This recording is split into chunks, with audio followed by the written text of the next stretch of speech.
Assalamualaikum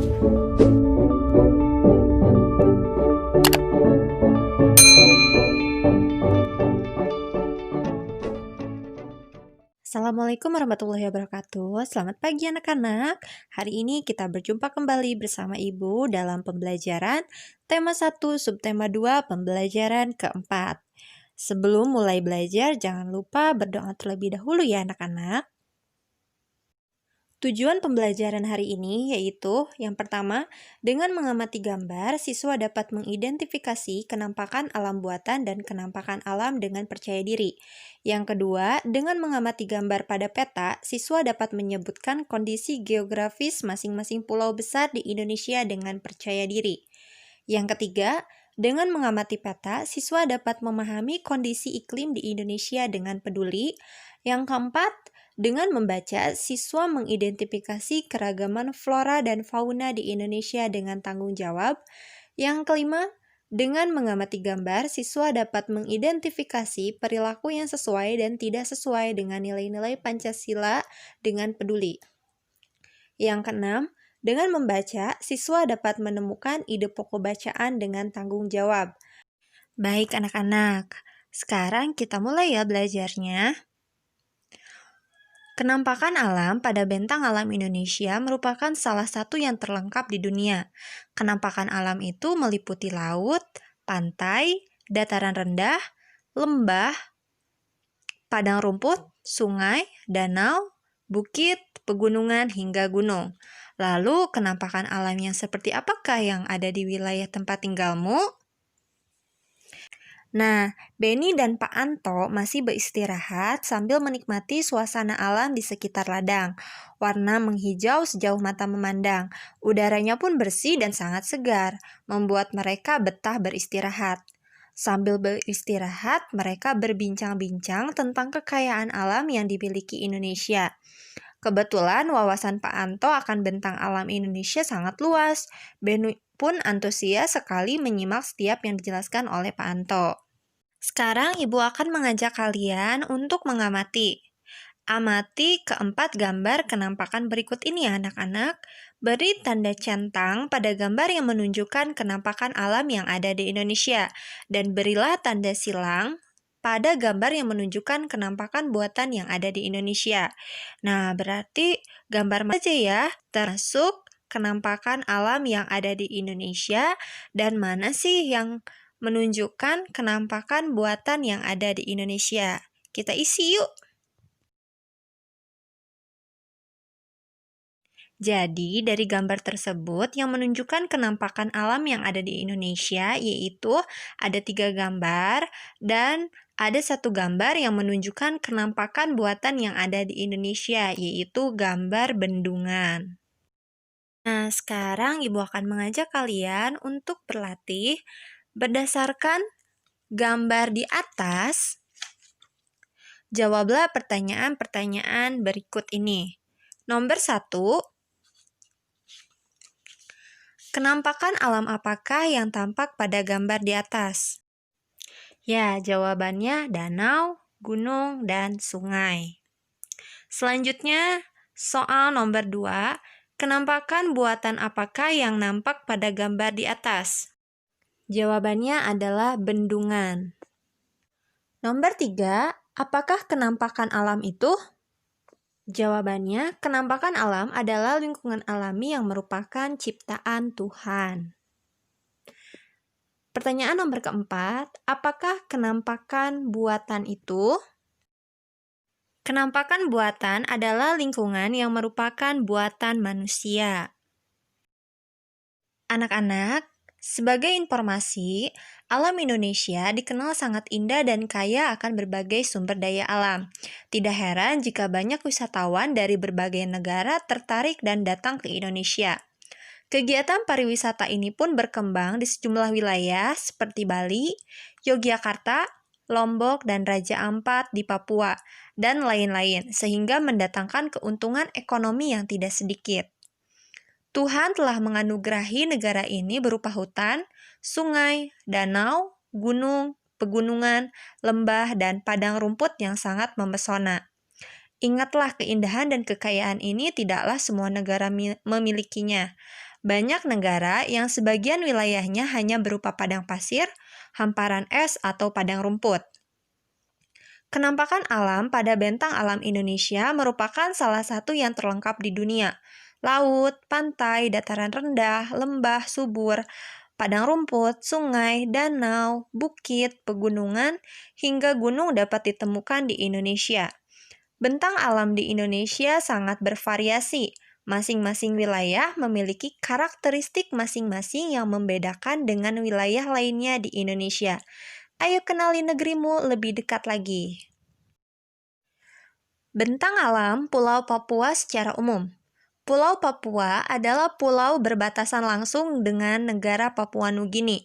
Pulau Papua merupakan bagian dari wilayah Indonesia Timur.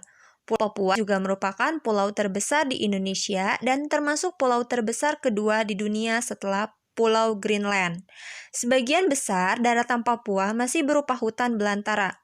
Lebih dari 71% wilayah Papua merupakan hamparan hutan hujan tropis yang sulit ditembus. Karena terdiri atas lembah-lembah yang curam dan pegunungan tinggi, puncak tertinggi di Indonesia berada di Papua, yakni Puncak Jayawijaya yang sebagian puncaknya ditutupi salju.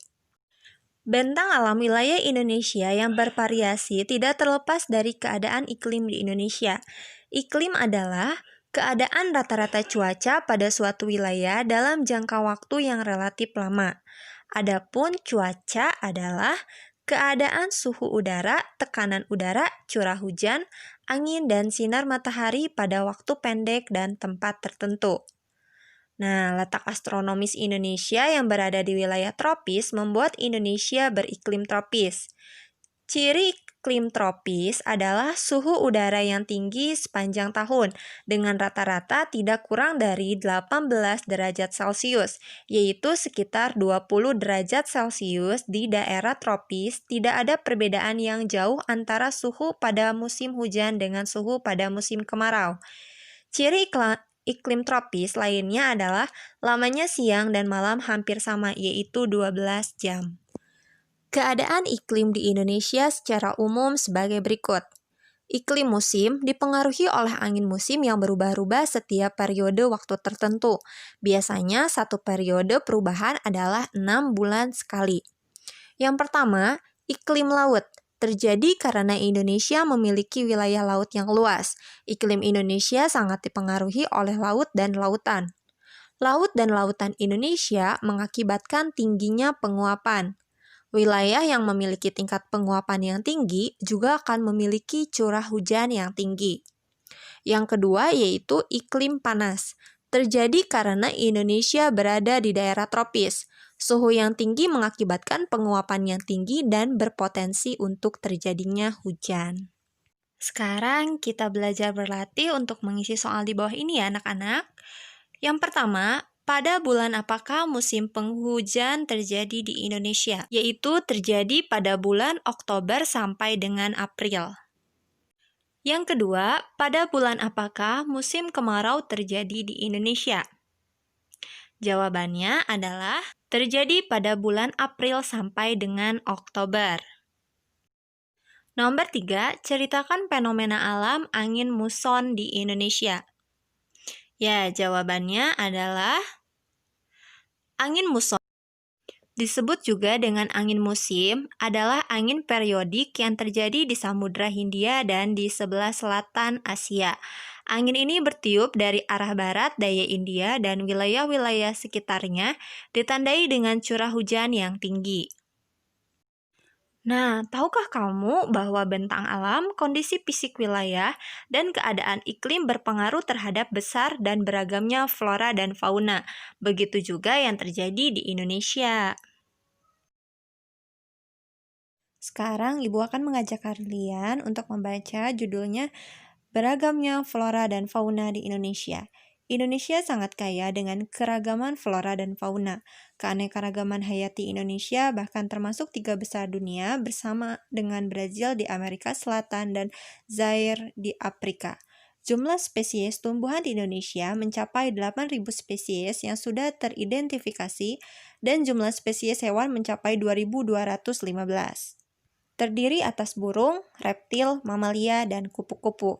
Banyak faktor yang menyebabkan kaya dan beragamnya flora dan fauna di Indonesia, seperti iklim.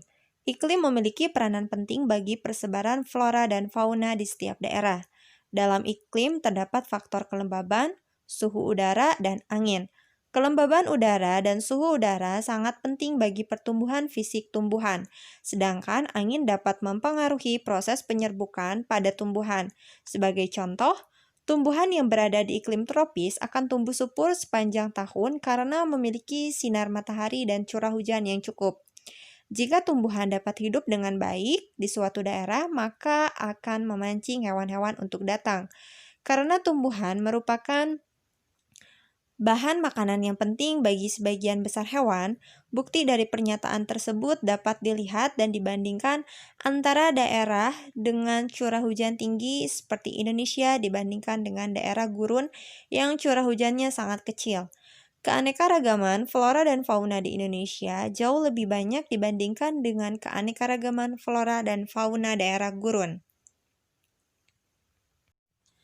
Faktor penyebab kaya dan beragamnya flora dan fauna di Indonesia adalah tanah. Tingkat kesuburan tanah, suhu tanah, dan daya serap air berpengaruh pada baik tidaknya tumbuhan. Tentunya pertumbuhan tanaman di daerah yang tingkat kesuburan tanah, suhu tanah, dan daya serap airnya baik akan berbeda dengan daerah yang tingkat kesuburan tanah, suhu tanah, dan daya serap airnya kurang baik.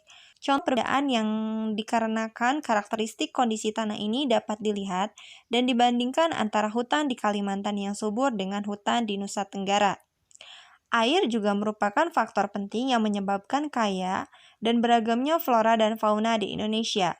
Perannya yang dapat menyerap, melarutkan, dan membawa makanan yang dibutuhkan tumbuhan sangat penting bagi hidup tumbuhan.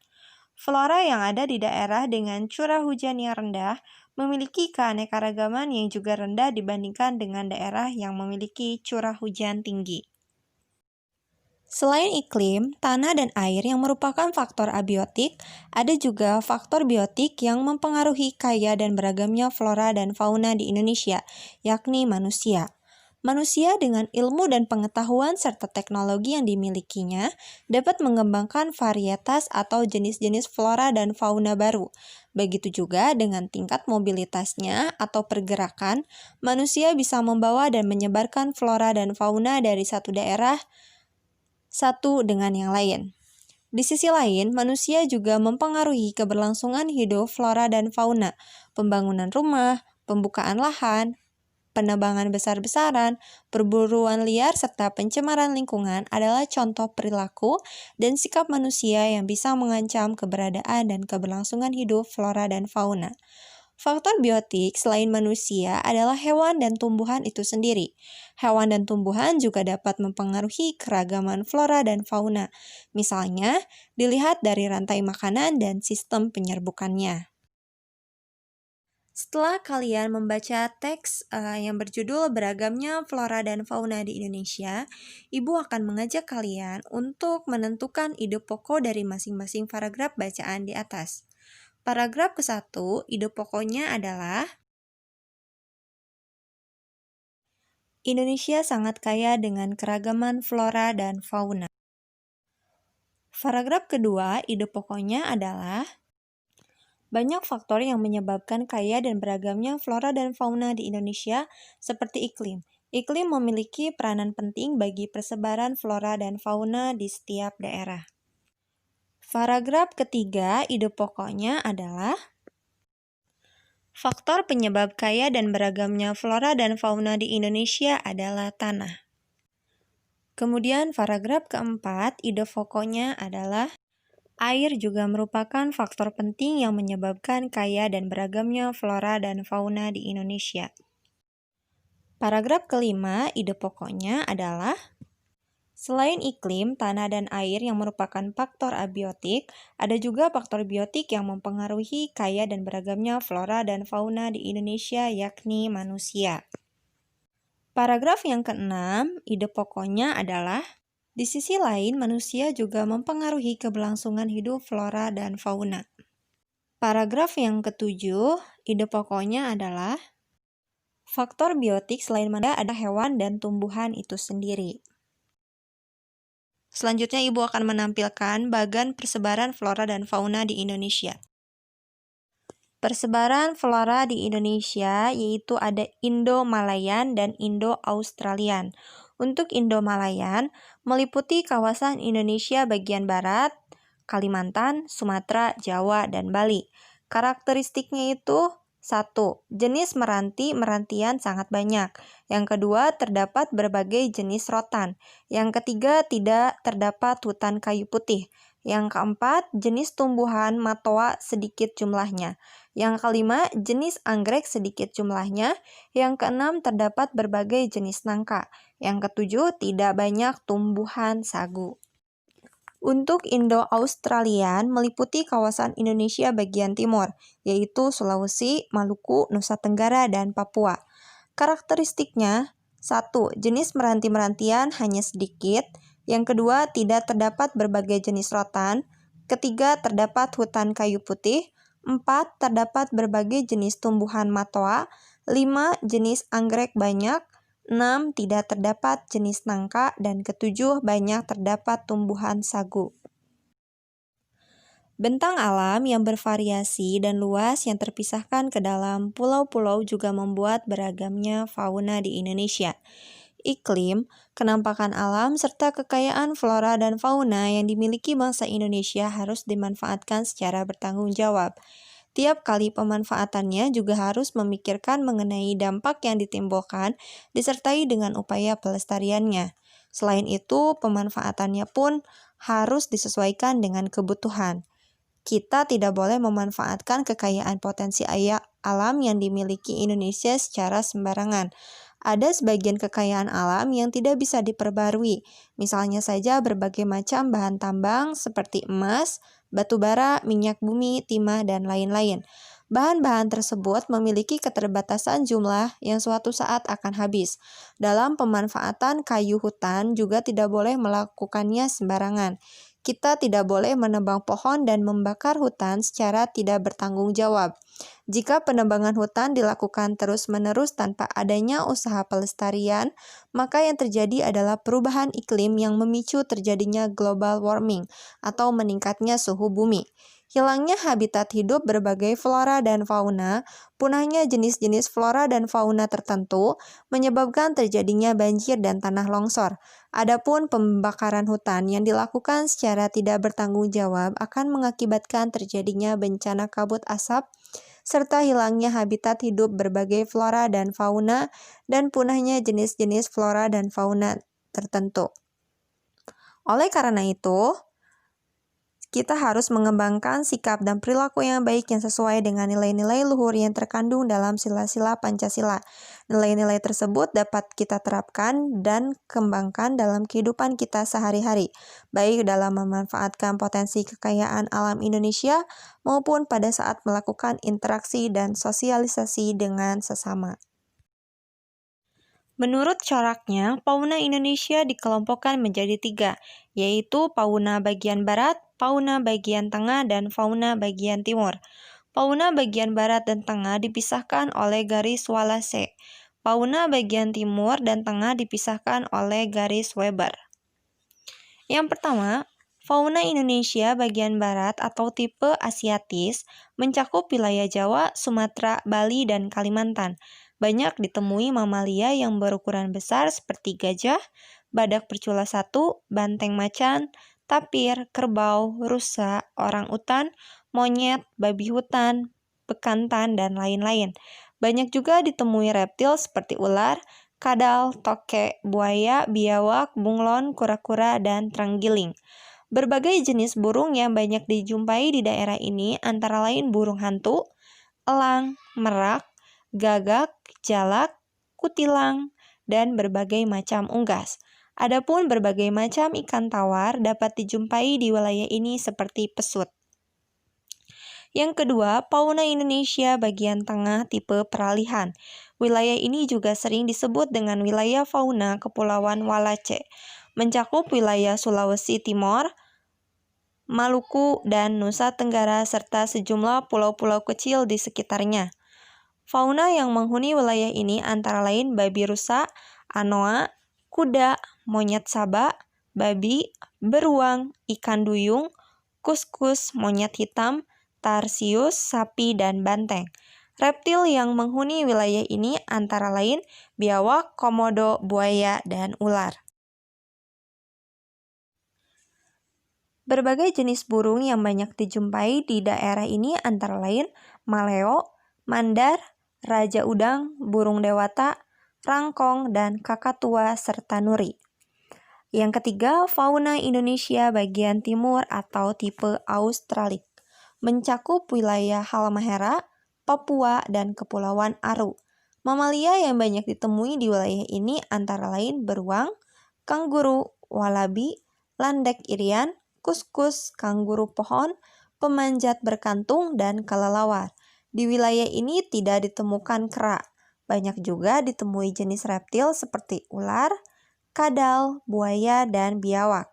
Berbagai jenis burung yang dapat dijumpai di daerah ini antara lain cendrawasih, kasuari, nuri, raja, udang, dan namudur.